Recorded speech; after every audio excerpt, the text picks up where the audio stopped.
అందరికీ నమస్కారం. నేను పద్మ సుసర్ల. మళ్ళీ కొత్త వీడియోతో మీ ముందుకు వచ్చాను. ఈరోజు విశేషం ఏంటంటే, ఈరోజు మా పిల్లలు కూడా ఉన్నారు నాతో. వాళ్ళు చాలా ఉత్సాహంగా ఉన్నారు. ఎప్పుడెప్పుడు శ్లోకాలన్నీ చెప్పి అందరికీ వినిపిద్దామని.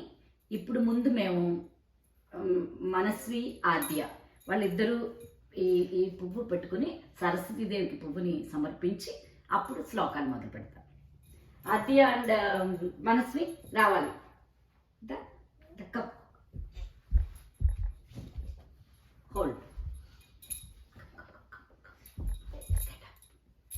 Right hand.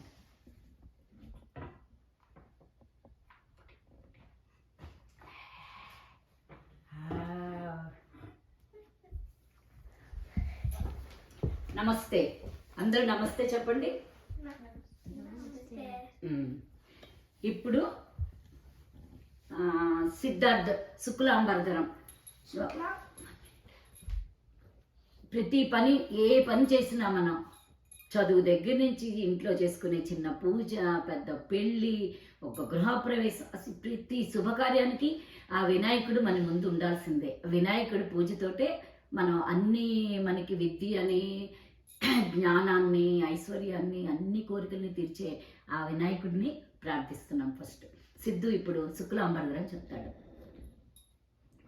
చెప్పమ్మా. శుక్లాంబరధరం విష్ణుం శశివర్ణం చతుర్భుజం ప్రసన్నవదనం సర్వవిఘ్నోపశాంతయే. ప్రసన్నవదనం ఝాయేత్ సర్వవిఘ్నోపశాంతయే.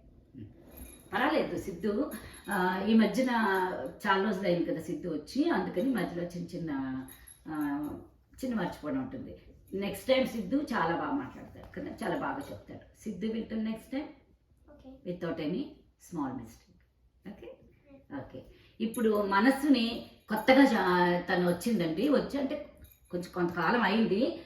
ఈ తెలుగు బడిలో తెలుగు పద్యాలు, తెలుగు అక్షరాలు నేర్చుకోవడం, వీటిలన్నిటితో పాటుగా చాలా ముఖ్యమైనది వీళ్ళు ఇక్కడ నేర్చుకుంటున్నది వాళ్ళ బిహేవియర్ అండి. అందరూ ఒకళ్ళనొకళ్ళతోటి ఒకరికొకరు సహాయం చేయడము, ఒకళ్ళు ఏదైనా మర్చిపోతే రెండో వాళ్ళు అందరూ వాళ్ళకి సహాయం చేసేస్తుంటారు. అన్నిటికన్నా ముందు మనస్వి గురించి చెప్పాలంటే, మనస్వి ఏమనాలంటే ఈవిడ ఒక సత్యభామ కన్నా ఏం తక్కువ కాదు. మాట్లాడితే అలక, అంటే అలిగేసేది, అంటే అలిగేసేది, ఇంట్లో మొహం పెట్టుకుని ఏడ్చేస్తూ ఉండేది. అలాంటి మనస్వి ఇప్పుడు ఎలా తయారైంది? చాలా బంగారు తల్లిలా తయారైపోయిందండి. చూడండి నవ్వు ఎలా నవ్వేస్తుందో. ఒకప్పుడైతే అమ్మా మా పని ఆవిడ అలకలు తీర్చడమే. నేను ఎప్పుడు ఒళ్ళో పడుకో పక్కన పెట్టుకుని భుజం మీద ఇలా పెట్టుకుని మా ఇంట్లో ఉన్న చిన్న చీటా బొమ్మ ఉంటే అది ఇచ్చి అప్పుడు ఆవిడ చీటా బొమ్మతో శాంతించేది.